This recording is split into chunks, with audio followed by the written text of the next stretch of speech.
Kita berdoa. Ya Allah, Sang Pemberi nafas kehidupan, terima kasih untuk berkat dan anugerah-Mu hari ini yang masih boleh kami rasakan. Tuhan Yesus yang baik, sebelum kami melakukan aktivitas kami ingin datang sejenak, merendahkan hati dan pikiran kami untuk meminta bimbingan daripada-Mu. Dan saat ini kami menyerahkan hidup kami Bapa melalui persekutuan kami ke dalam tangan-Mu. Tuhan berkati kami agar kami dapat mengerti firman-Mu dan dapat melakukannya. Dalam Yesus Kristus kami berdoa dan mengucap syukur. Amin.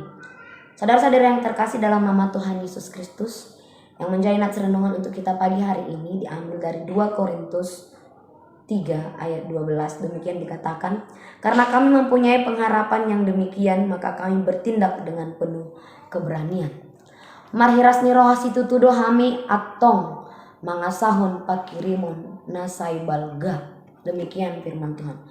Bapak, Ibu, saudara-saudari yang terkasih dalam nama Tuhan Yesus Kristus, apakah yang Anda rasakan saat ini ketika Anda baru bangun dari tidur Anda, ketika kita ingin memulai melangkah dalam menjalani kehidupan kita sehari ini? Apakah kita memiliki ketakutan atau justru kita memiliki keberanian untuk menjalani kita hari ini, hari-hari kita, walau pada hari ini kita tidak tahu apa yang akan terjadi untuk kita, kepada kita 5 menit ke depan atau bahkan 1 jam ke depan? Apakah kita akan masih memiliki nafas kehidupan atau justru sebaliknya? Apakah kita akan celaka atau tetap selamat untuk menjalani hari-hari kita di dalam satu hari ini? Tetapi apakah dengan konsekuensi atau kegagalan-kegagalan yang tidak kita ketahui, kita takut untuk menjalani hari-hari kita di dalam satu hari ini? Atau justru tetap melangkah dan melakukan yang terbaik dan berserah kepada Allah? Saudara-saudari yang terkasih di dalam nama Tuhan Yesus Kristus, dibutuhkan sebuah keberanian untuk mengenal diri sendiri. Dibutuhkan sebuah keberanian untuk mengetahui diri sendiri. Apakah diri kita ini adalah racun bagi diri kita sendiri atau menjadi obat? Paulo Coelho mengatakan berani artinya berani mengambil risiko. Karena ketika kita berani untuk bertindak dan berani untuk mengambil resiko, itu berarti kita mencapai atau memiliki sebuah pengalaman yang baru di dalam kehidupan kita. Coba kita sejenak flashback kepada kemerdekaan Indonesia yang terjadi pada tahun 1945. Apa yang terjadi? Mungkinkah Indonesia akan merdeka ketika kita tidak memiliki keberanian untuk mencapai hal itu? Mengapa Indonesia bisa merdeka? Tentu karena ada sebuah tekad, ada harapan-harapan, ada kemauan, ada persatuan, dan ada perjuangan yang berujung pada sebuah keberanian di sepucuk bambu runcing.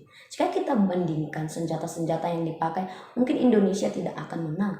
Tetapi ketika kita bersatu padu, ketika kita memiliki tekad, pengharapan, dan keberanian, kita akan mampu mencapai hal itu. Dan itu nyata dan kita rasakan hingga saat ini.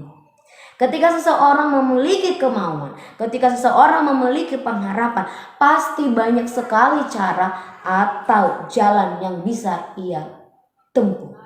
Tetapi sebaliknya, ketika kita tidak memiliki keberanian, tidak memiliki kemauan, tidak memiliki pengharapan, tentu banyak alasan yang kita capai, yang akan kita katakan. Itu mengapa orang yang penuh pengharapan mampu menentukan jalan yang akan ia lalui. mampu untuk selalu bersikap ambisi. Orang yang memiliki pengharapan mampu untuk selalu optimis dan berani dan siap dengan resiko yang akan dia terima. Bapak, Ibu, saudara-saudari yang terkasih dalam nama Tuhan Yesus Kristus, nats renungan kita pagi hari ini ingin mengatakan bagaimana kita senantiasa di dalam pengharapan akan mendatangkan keberanian. Kita diajak untuk selalu berpengharapan agar kita tetap memiliki keberanian untuk melangkah. Secara khusus, nats renungan ini ingin menyatakan kepada pelayan-pelayan Allah yang ingin menunjukkan kemuliaan Allah melalui penderitaan. Sehingga penghiburan merupakan perbuatan salah satu dari pelayanan. Dan di ayat 12 secara khusus dia ingin menunjukkan, Allah ingin menunjukkan bahwa pelayanannya jauh lebih mulia karena Injil kehidupan dan kemerdekaan lebih mulia daripada hukum tentang penghakiman. Itu mengapa dikatakan para pelayan Tuhan, para hamba-hamba Allah, para jemaat-jemaat Tuhan harus mampu tetap memiliki pengharapan sekalipun dalam penderitaan, dan mampu untuk bertindak berani menjalani kehidupannya sekalipun banyak hal-hal yang tidak dapat terpikirkan oleh manusia atau tidak dapat diterawang oleh pikiran kita. Saudari-saudari yang terkasih dalam Tuhan, bagaimana untuk tetap berpengharapan? Itu menjadi pertanyaan penting di dalam kehidupan kita. Ketekunan atau tekun menjalani kehidupan atau suka dan duka tentu akan menghasilkan pengharapan. Ketika kita benar-benar tekun menjalani kehidupan kita, pasti ada sebuah pengharapan yang ingin kita capai. Tidak akan mengecewakan kita. Ketika kita berada di dalam keterpurukan sekalipun, tetapi kita tetap memiliki pengharapan di dalam Tuhan dan tetap berani untuk melangkah. Disitulah kita menjadi berhasil untuk hidup di dalam pengharapan. Berhasil untuk tetap berani melakukan apapun, baik suka ataupun duka.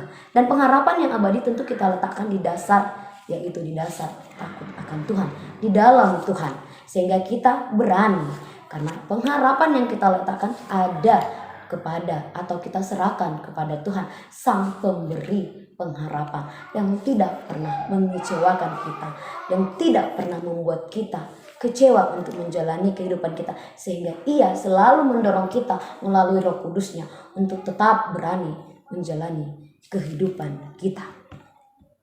Mengapa kita takut bertindak? Tentu karena kita takut gagal. Mengapa kita takut berpengharapan? Tentu karena kita tidak siap akan sebuah kegagalan. Kita ujungnya terlalu menjaga, tidak berani untuk bertindak dan menjadi pasif. Risiko boleh dipikirkan, tapi bukan berarti atau bukan menjadi penghambat untuk bertindak. Demikian dalam pelayanan-pelayanan kita untuk melayani Allah. Orang-orang Kristen juga harus tetap memiliki pengharapan dan bertindak. Karena kamu punya Tuhan, kita harus mengingat hal itu.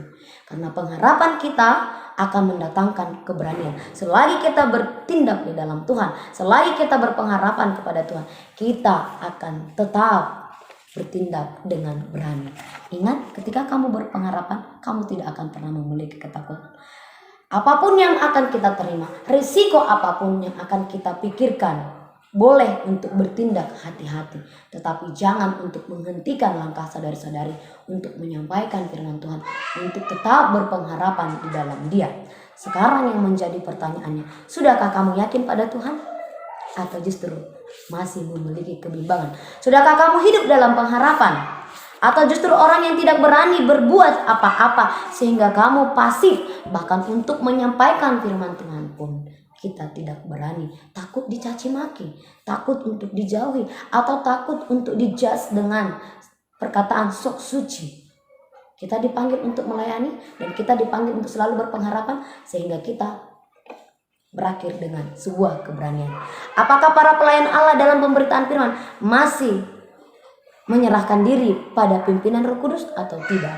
Oleh sebab itu, saudara-saudara yang terkasih dalam Tuhan Yesus Kristus, mari kita hidup selalu di dalam pengharapan, karena di dalam pengharapan kita akan bertindak dan mendapatkan sebuah keberanian.